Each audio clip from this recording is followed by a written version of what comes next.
The air isn't just dark, it is heavy. I mean, we're talking about a tension you could cut with a knife. This isn't just a quiet night. The source material actually describes this moment as a climactic judgment. It really is. It's one of the most high-stakes narratives in all of ancient literature. The tension has been building for chapters, for years, really. And now it feels like the dam is about to break. Absolutely. And at the center of all this, you have this massive clash of wills. On one side, you've got a ruler, a pharaoh, who doesn't just think he's a king, he literally believes he is a god. He's the son, the protector, the absolute authority. And on the other side, you have the God of the Israelites, who is about to prove him very, very wrong. And that is exactly where we find ourselves today. We're looking at a text from Fazioli Publishing, specifically Day 5. God delivers his people, the final plague, and the first Passover. And just to set the table here for everyone listening, this isn't just a history lesson. We aren't just reciting dates and things. Yeah. The source material is analyzing Exodus chapters 11 and 12, and it's breaking down the mechanics of what happened, but more importantly, the why. It digs into these concepts of justice, mercy, and some really heavy symbolism that, if you're not looking for it, you might just miss entirely. Right. It's so easy to get caught up in the cinematic nature of the plagues, the river of blood, the frogs. The darkness. We've all seen the movies. But this source argues that the events of this specific night, the 10th plague and the first Passover, are actually a theological breakdown of deliverance itself. It's a blueprint for how the text views salvation. So our mission for this deep dive is to unpack that blueprint. We want to look at the specific symbols the text mentions, the lamb, the blood, the bread, and figure out how this source connects an event from thousands of years ago to modern ideas of faith and freedom. It's a fascinating roadmap. Let's start with the judgment itself, the 10th plague. The source sets this up in Exodus 11. God is speaking to Moses, and he declares the final blow. But before we get to the what, I want to ask about the when. Why now? That's a key question. And the source points out that this is the culmination. We've had 9 warnings, 9 opportunities for Pharaoh to recognize that his power was, limited. The text says God will go out into the midst of Egypt about midnight. Midnight. That's specific. It feels psychological. It is. It's the hour of greatest darkness. It represents the moment when the human capacity to control things is at its absolute lowest. And the nature of this plague is just devastatingly specific. Every firstborn in the land of Egypt will die. That is heavy, and the source makes a point to emphasize the scope of this, right? It's not just a strategic strike against the military or the leadership. No, not at all. The text highlights that this touches everyone. From the pharaoh sitting on his throne to the lowliest slave, it cuts across every social stratum. There's no immunity based on status or wealth. So whether you're living in luxury or grinding grain in a dungeon, this judgment is present. It's unavoidable. Okay, I have to play devil's advocate here because for a modern listener, this is intense. I mean, it sounds incredibly harsh. Why was this specific judgment targeting the firstborn considered necessary, according to the source? Why not just, strike Pharaoh with lightning? It's a valid question, and the source actually spends some time on this. Yeah. It argues that we have to see this through the lens of the Egyptian worldview. You have to remember, Pharaoh wasn't just a political leader. Part of their pantheon. Exactly. He was the protector of Ma'at, the cosmic order. So his job description was literally keeping the universe in order. Precisely. And the succession of the throne, his firstborn son, that was the guarantee that this divine order would continue. The firstborn son wasn't just a kid in the palace. He was the future of the deity on earth. So if Pharaoh can't protect his own people, and if he can't even protect his own son, the future God King, this entire claim to authority just crumbles. It's shattered. The source notes that by taking the life of the firstborn, God is demonstrating supreme authority over Egypt and its gods. It's a dismantling of their entire theological hierarchy. It's not just punishment. It's a revelation of who is actually in charge of life and death. It's like a cosmic power struggle, and the source is saying this was the checkmate. That's the perfect way to put it, checkmate. And the source is very careful to point out that this wasn't arbitrary. It wasn't like God just woke up and decided to be cruel. Right. The text talks about justification. It brings up the hardening of the heart, which is a phrase that always, trips people up. It sounds like Pharaoh didn't have a choice. It's nuanced. The source frames this as the result of Pharaoh's own stubbornness. The text mentions that time and again Pharaoh had hardened his heart. He'd rejected warnings, rejected signs.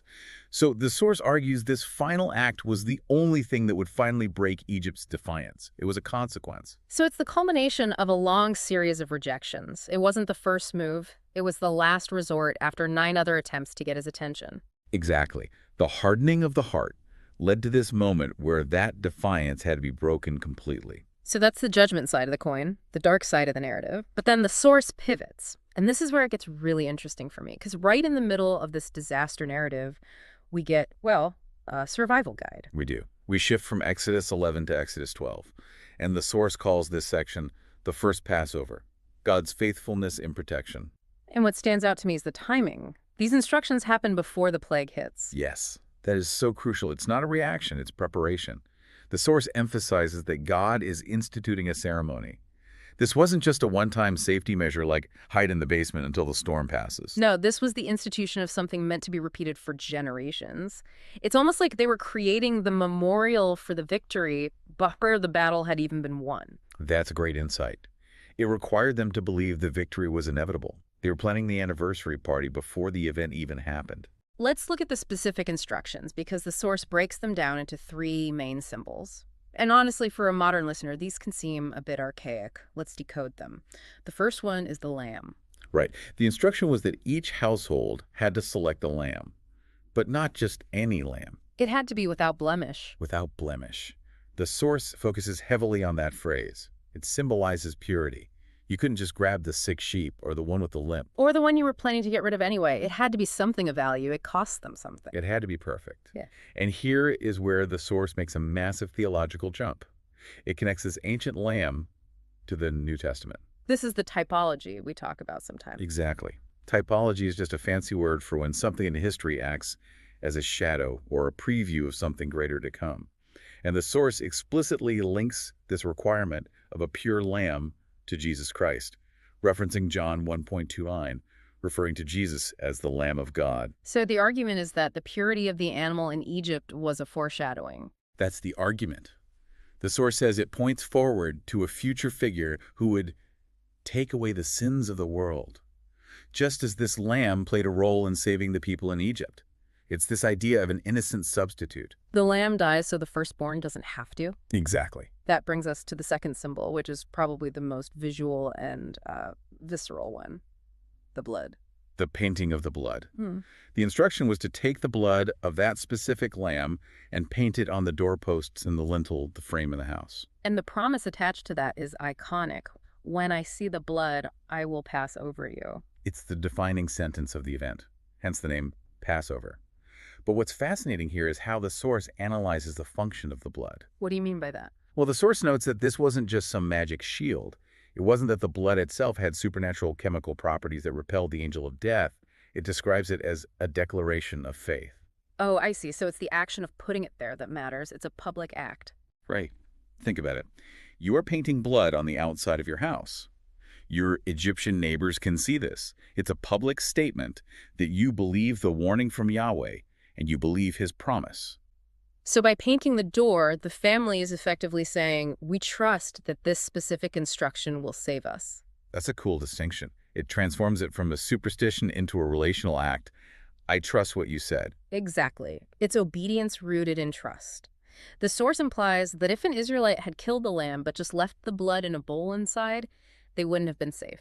The application of the blood was the evidence of their faith. It was the moment they staked their lives on God's word. Okay, symbol number 3, the meal. The source talks about what was on the menu. The lamb, unleavened bread, and bitter herbs.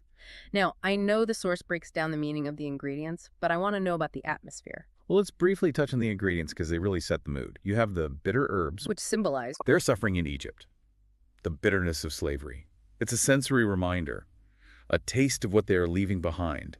It ensures they don't look back on Egypt with rose-colored glasses. they're literally eating the memory of their pain. And then the unleavened bread, no yeast. Because yeast takes time to rise. And the source points out that this meal was prepared for a swift departure.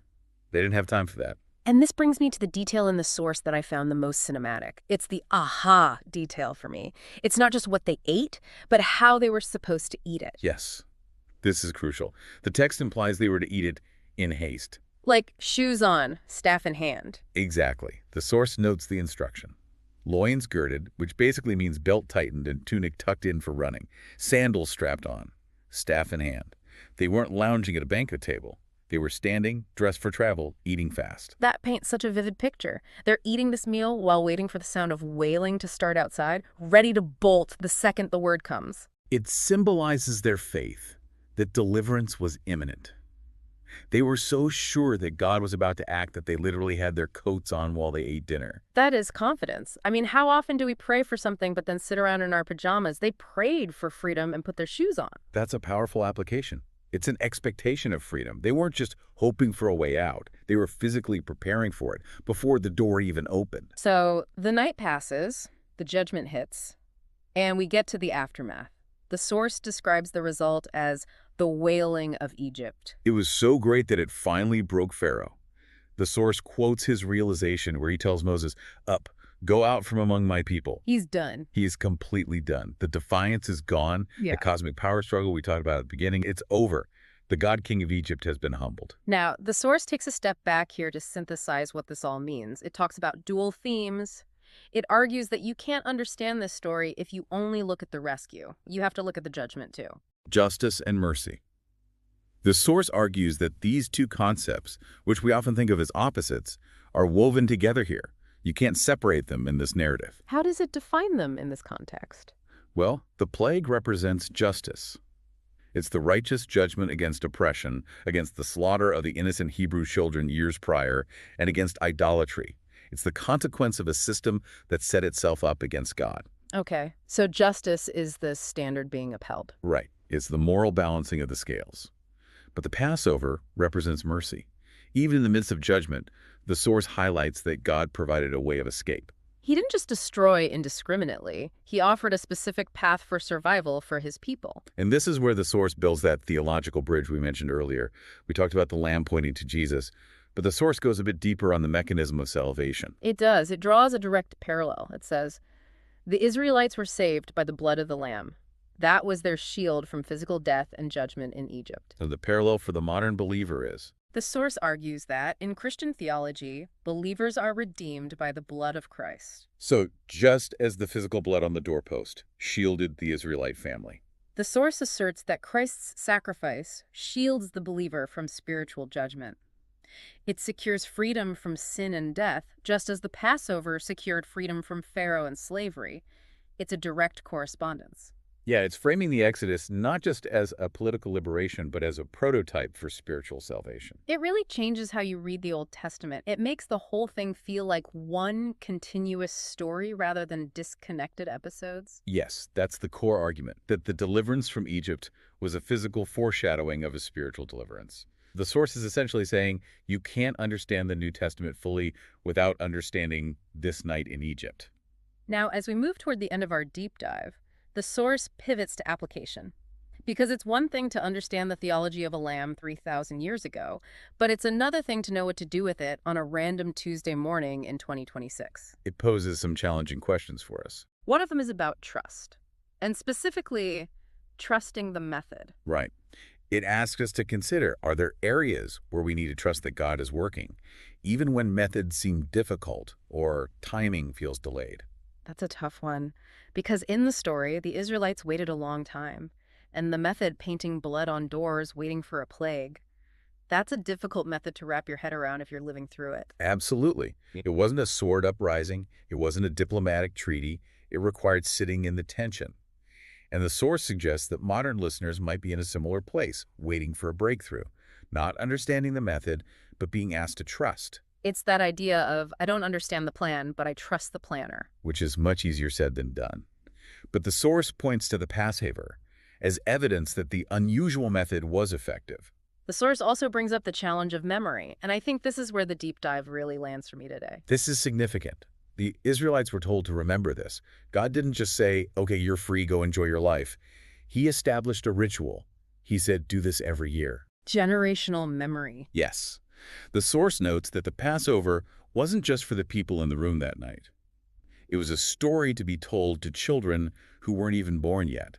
The text actually anticipates the children asking, "What does this ceremony mean to you?" This is how we got here. This is who saved us. Exactly.